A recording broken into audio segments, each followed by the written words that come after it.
నిన్న మీడియా ముందుకు వచ్చి మా కోడలు టీడీపీ ఆఫీస్కి వెళ్ళింది, లోకల్ మీద నా కుటుంబం మీద పగబట్టారు అంటున్నారు. కానీ ఆమె వచ్చి నన్ను చాలా టార్చర్ పెట్టారని చెప్పేసి కోడలు చెబుతుంది. మరి దీని గురించి ఏమంటారు? కోడలు ఈరోజు నిన్న విషయం కూడా నేను చూశాను. కోడలు ఇవాళ ప్రెస్ మీట్ పెట్టారు విజయవాడలో.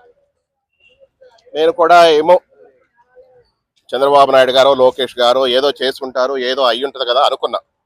ఈరోజు ఆవిడ మీడియా ప్రెస్ మీట్ పెట్టి బంద్ చేసి ప్రెస్ మీట్ పెట్టి ఆవిడ మాట్లాడుతుంటే ఫస్ట్ టైం అర్థమైందా, నేను ఏ విషయంలో ఏడవను.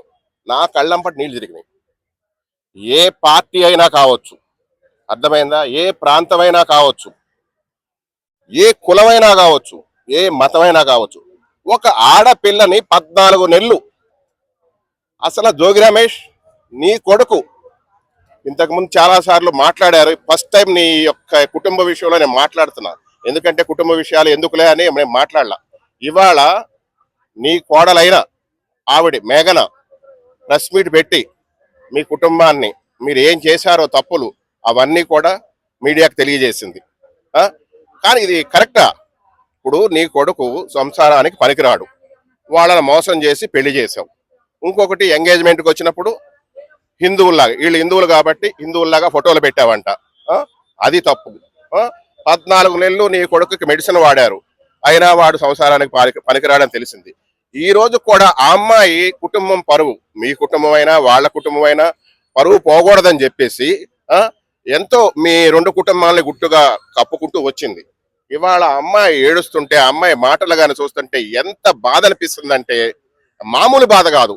ఎవడైనా సరే సంసారానికి పనికిరానోడు ఖాళీగా చావండి, ఏదైనా పని చేసి బతకండి, అంతేగాని ఇంకొక కుటుంబాన్ని నాశనం చేయొద్దు. ఇవాళ అమ్మాయి భవిష్యత్తు ఏంటి? ఎంతో బాధపడుకుంటూ వాళ్ళ నాన్న కూడా బాధపడుకుంటూ పైగా ఇంకా మీరు వరకట్నాలు అడుగుతారంట, కట్నాలు తెమ్మంటారంట. ఇవన్నీ ట్రీట్మెంట్ చేద్దాము, ఆడు బాగుపడతాడు, ఇవన్నీ ఏంటది? ఎంత ఫ్రాడ్ అది. శివుని పూజించుకుంటాను చిన్నప్పటి నుంచి, ఆ పూజ కూడా చేయనీయలేదని అంటుంది. అది ఒకటి.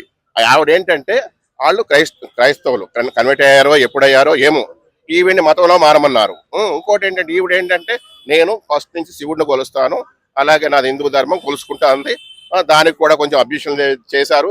మీ దేవుళ్ళు అట్లా, ఆ దేవుళ్ళు ఇట్లా అంటే అట్లా ఏమవుతాయి, దేవుళ్ళు ఎవరైనా ఒకటే అలా అని చెప్పేసి చాలా చాలా మంచిది ఆవిడ, చాలా మంచిది. ఫస్ట్ టైం ఇప్పుడు కూడా ఆవిడకి అంత అన్యాయం, అంత దుర్మార్గము, వాళ్ళ కుటుంబానికి అంత నీచమైన జోగి రమేష్ కుటుంబం అంత దారుణమైన పరిణామాలు తీసుకొచ్చారు.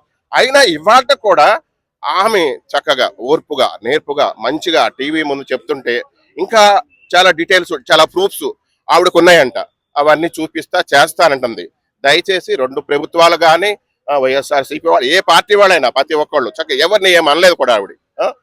జగన్మోహన్ రెడ్డి గారు వెళ్ళారంట, చాలా మంది పార్టీ వాళ్ళు అందరూ కూడా పెళ్లిళ్ళకి వెళ్ళారు, వాళ్ళందరూ కూడా తెలుసు.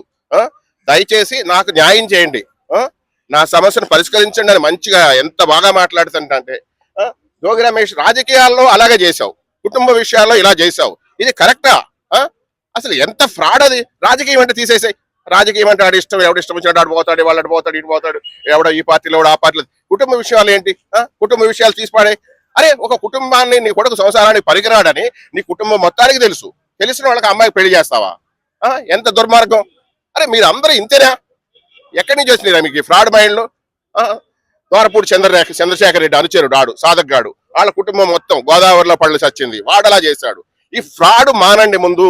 అర్థమైన మీ వ్యక్తిగతంగా కానీ మీ రాజకీయాలు కానీ ఏమన్నా ఉంటే అవి చూసుకోండి, అంతేగాని ప్రజల జీవితాలతో మాత్రం ఆడుకోవద్దు. జోగి రమేష్ ప్రతి ఒక్కరు చెప్తున్నా, జగన్మోహన్ రెడ్డి గారు ఇట్లాంటి వాళ్ళు నీ పార్టీలో కాదు, ఏ పార్టీలో ఉన్నా, ఏ పార్టీ వాళ్ళైనా సరే ముందు ఇలా ఏరిపాడేయండి, ఈ దుర్మార్గులు ఏరిపాడేయండి. కుటుంబాలకి ఏంటి, కుటుంబాల రోడ్లు పాలు చేసి ఏ కుటుంబం కూడా ఉండకూడదని కోరుకుంటున్నా. ఆ అమ్మాయి చాలా చాలా చెప్పింది అనమాట. నేను మీకు చెప్పాలంటే ప్రతి ఒక్కటి మీడియాలో ఉంటుంది, చూసుకోండి. మీ ఛానల్లో వాటిలో కూడా వచ్చింది, ఎందుకంటే సీక్రెట్ ఏం కాదు.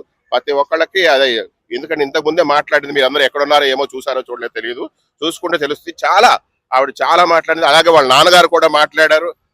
అంత దుర్మార్గం చేశారు వాళ్ళు, మామూలు దుర్మార్గం కాదు. ప్లీజ్ దయచేసేసి ఇట్లాంటి దారుణాలు దుర్మార్గాలు ఆడ ఎవడవనే, నేను అదే చెప్తా ఫస్ట్ నుంచి, ఎవడైనా సరే ఫస్ట్ నుంచి మీడియా ముందు చెప్తున్నా, తప్పు చేసిన వాడు ఎవడైనా సరే వాడి శిక్ష పడాలి. అర్థమైందా? తప్పించి తిరగకూడదు. అనుభవించారు కాబట్టి పాప వీళ్ళకే ఆవిడ కోరుకుంటుంది. ఆంధ్ర గవర్నమెంట్ కానీ తెలంగాణ గవర్నమెంట్ కానీ ఎవరైనా సరే నా సమస్యను పరిష్కరించండి, అంతే, నాకు న్యాయం చేయండి వాళ్ళ నుంచి అని కోరుకుంటుంది. నేను ఎక్కడికి వెళ్ళలేదు, ఎవరు కలవలేదు, ఎవరు చేయలేదు. ఇక కలవాల్సి వస్తుందేమో, ఇక చేయాల్సి వస్తుందేమో, ఇక చెప్పాల్సి వస్తుందని కూడా అందావిడి. ప్లీజ్ మీ మీడియా ముందు కూడా నేను చెప్పేది ఏంటంటే, మేఘన ఆమె కుటుంబానికి వాళ్ళకి హెల్ప్ చేయాలని, సపోర్ట్ చేయాలని ప్రతి ఒక్కళ్ళు కోరుకుంటున్నాను. అలాగే ప్రతి పార్టీ నుంచి, ప్రతి కులం కానీ, ప్రతి మతం కానీ, తెలంగాణ ఆంధ్ర నుంచి కూడా అందరూ మనం వాళ్ళ కుటుంబానికి సపోర్ట్ చేసి రక్షణగా ఉండాలని కోరుకుంటాం.